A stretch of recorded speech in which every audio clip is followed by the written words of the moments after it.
O Ribeirão Debate está de volta e o assunto hoje é Campanha da Fraternidade, que é lançada pela Igreja Católica todo ano, e o tema deste ano é Saúde Pública. O debate aqui está muito interessante, fique aí conosco.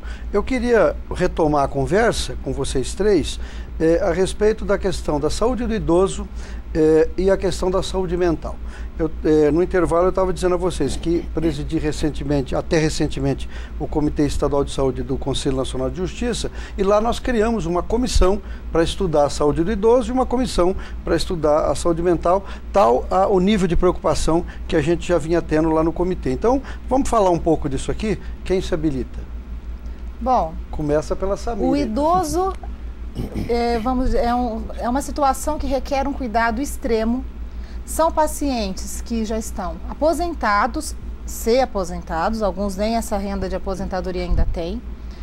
Geralmente é o paciente que mais necessita de medicamentos e nem todos estão disponíveis no SUS. Eles requerem um cuidador 24 horas, então ele precisa de alguém para cuidar de dia, à noite, fim de semana, feriado. E a alimentação tem que ser muito adequada. Então requer um gasto enorme e uma renda mínima. Então nós precisamos mudar alguma coisa no país, porque são pacientes que necessitam de extrema atenção e infelizmente estão jogados de lado, e se nós não fizermos alguma coisa eles vão morrer por falta de tratamento adequado. Cheguei a pensar que o governo deveria criar uma creche para os idosos. Porque se pensa na criança, e hoje o problema dos idosos... O problema da criança parece que está quase totalmente resolvido. Ainda tem, aqui no Ribeirão tem 4.000 crianças sem creche, quer dizer, temos muita coisa. Ainda temos por exemplo, no Brasil nós temos 3.538 chamados asilos antigamente. Isso. Hoje tem outra denominação. Casas geriátricas. Mas só 218 são públicos. Portanto, o público está investindo muito pouco nisso. Mas então, nem pensaria assim, asilo, a pessoa vai morar lá. Quando eu uso asilo, eu digo, a terminologia antiga é asilo. Hoje você tem várias outras maneiras de isso, casa-dia. Você tem uma série de maneiras de tratar o esgoto que resolveria o problema adequadamente. Mas, infelizmente, todas elas com fila de espera. Sim. Você lembrava bem quando colocava a questão da expectativa de vida do brasileiro, que não se pensou nisso. Então, se era 60 anos e hoje está quase 73, né? Então tinha que ser pensado. E isso está aumentando. Isso tem que ser pensado. Então, ou seja, quando a campanha da fraternidade vem mostrar, não sei ver, quer dizer, a questão da prevenção, quando foi lançado naquele protocolo, o texto base cata 3 coisas, né? Mas eu vou pegar uma só. A mortalidade infantil. Até 2015 teria que ser reduzido e tal. Nesse protocolo, então, o Brasil naquela ocasião tinha 69,16 óbitos por 1000.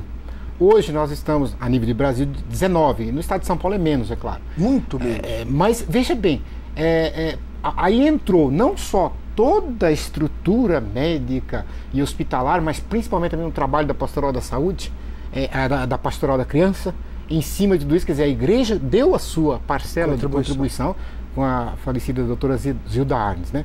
Uma outra coisa que a Ana lembrou que nós não podemos deixar de falar aqui: relação médico-paciente. A senhora como médico. O texto base diz assim, a gente fala médico de confiança. Você tem que ter uma relação com o seu médico que não é comercial, minha gente. Por quê? O médico é aquele onde você tem a sua intimidade, ela é exposta, né? A gente costuma dizer, você conta coisa para o seu médico, você não conta nem para sua esposa. É o segredo, né? É o segredo. Então tem que haver essa confiança para o paciente chegar. A senhora que é médica vai perguntar para o paciente: o senhor fuma? Não.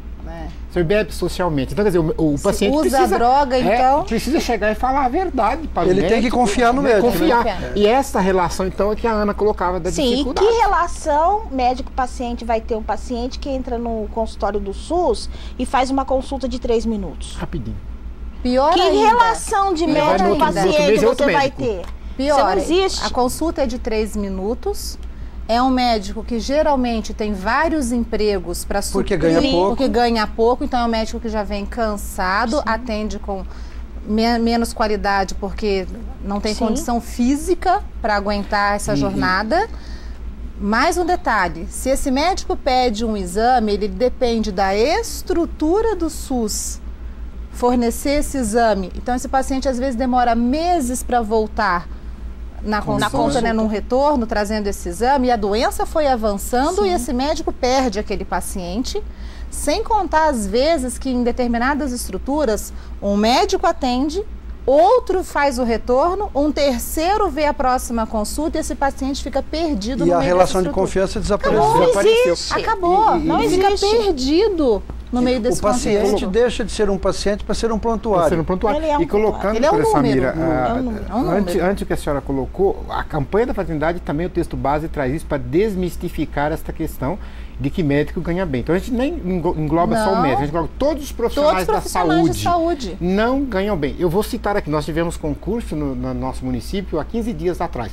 Teve várias especialidades médicas que não teve candidato. E não vai ter. Não teve candidato para prestar concurso. Se uma medida não for tomada e rápido, num futuro próximo, nós não vamos mais ter médico em rede pública. E nem na saúde suplementar. Nem na saúde suplementar. Não vai ter. Estamos em crise, essa que é a verdade. Em crise, a saúde está em crise, não só o paciente está sendo lesado, e os médicos estão sendo impedidos de trabalhar adequadamente e, infelizmente, para a população, parece que o médico atende com uma falta de qualidade porque ele não quer atender, porque ele não tem vontade em atender. Não, esse médico está cansado. Então tem que lembrar que o médico... Cansado, Samira, e desmotivado. Desmotivado. Que às vezes é pior do que o cansaço. Também. E lembrar que o médico, ele sente fome, ele sente sede, ele sente sono. E às vezes tem médico aí fazendo jornadas de 24 horas ininterruptas. E no dia seguinte ele tem que estar disposto a trabalhar.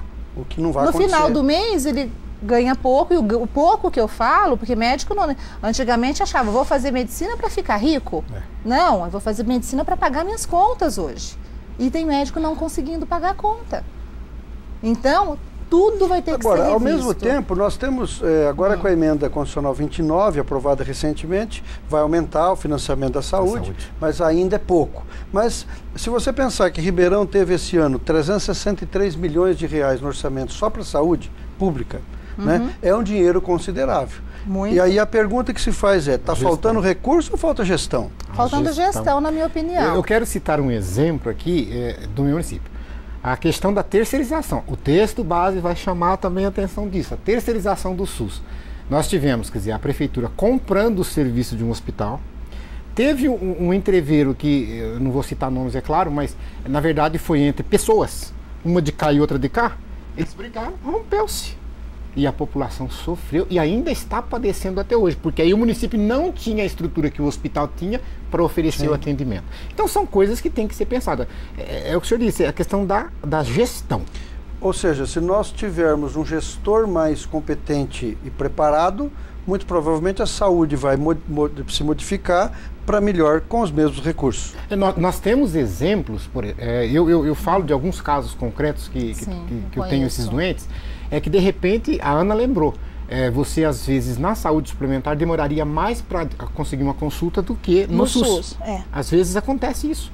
Então quando bem gerenciado, quando, como o senhor disse, um gestor com responsabilidade, a coisa pode andar melhor. Então é isso que nós temos que pensar também, que entra na questão do acesso. O grande problema, eu estava dizendo aqui no intervalo também que a gente está publicando um livro, provavelmente mês que vem, sobre os protocolos de acesso ao SUS, né? Quer dizer, então o grande problema do SUS não é o SUS em si, é como acessá-lo. Se você conseguisse a consulta rapidamente, fosse atendido com carinho, porque a questão da humanização do atendimento médico é fundamental. Quando que o ser humano está mais fragilizado? Quando ele está doente. E ele chega num posto de saúde que não é bonito, que não é bem cuidado, o atendimento não é adequado, não é? O funcionário não está motivado, não é bem pago, o médico atende com rapidez, quase que mal pergunta o nome dele. Não é? Sem contar, às vezes, um médico pede, algum procedimento de urgência, a urgência não existe. Não existe urgência, Eu perco, eu não sei para onde esse paciente foi. O que aconteceu com ele? Se precisa uma internação, fica horas tem vaga. numa maca. Não tem vaga. Eu mesmo fui uma ocasião, enquanto juiz, e fui com o promotor, visitar um hospital em que tinha, na área de emergência, tinha 5 pacientes, cada um lá numa cama. Um estava no chão, outro numa maca e um não tinha respirador. Então a enfermeira ela se revezava, garantindo ali para que ele sobrevivesse mais um tempo até ter uma vaga para ele. Isso em Ribeirão Preto, que tem um dos maiores centros médicos do mundo. Não é? Quer dizer, então alguma coisa está errada e provavelmente na gestão. né? Na gestão.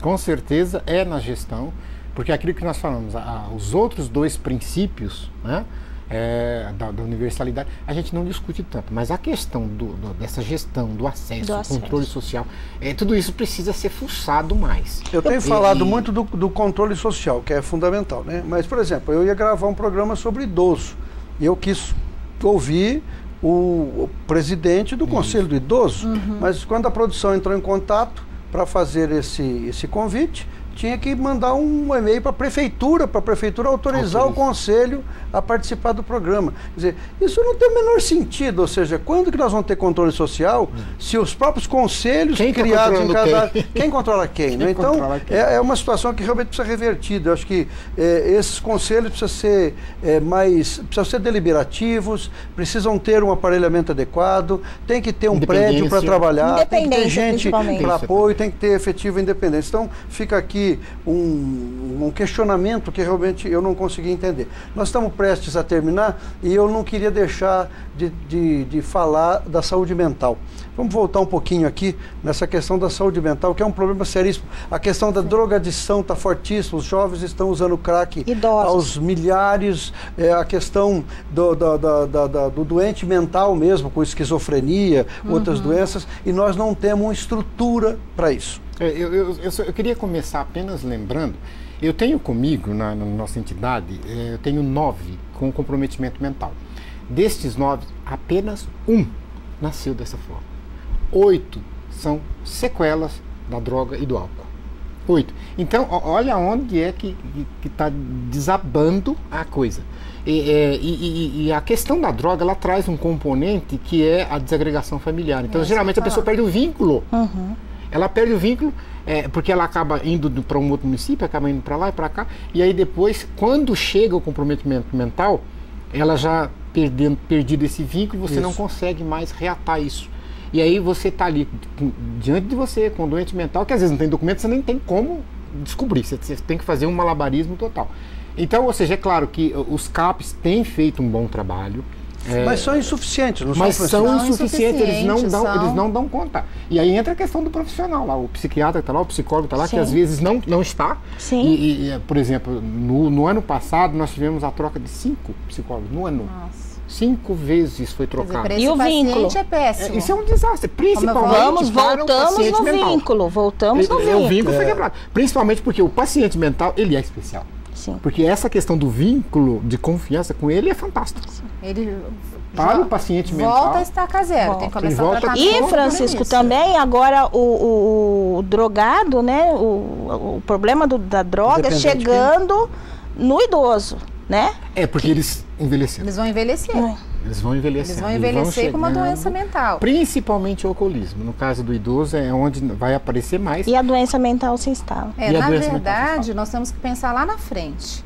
Hoje nós temos que ter estruturas para tratar esse paciente que já vem com uma consequência da dependência química. E prevenir que outros... E temos que agir de uma maneira assim...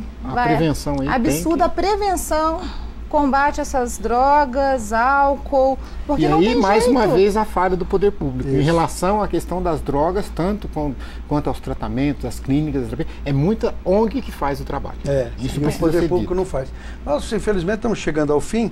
Eu queria agradecer aqui a Ana, o Francisco e a Samira por esse debate maravilhoso. Lembrar a você que nós estamos sorteando aqui 2 presentes que nos foram dados pelo Ivo Rinhel e pela Gisele Ganadi, do Coral Minas, um coral magnífico, um orgulho de Ribeirão Preto. Nós temos aqui Movimento Violão e um madrigal mosaico, tá bom? Você está participando do programa e tem a chance, a gente torce para que você seja sorteado, tá bom? A gente volta já já.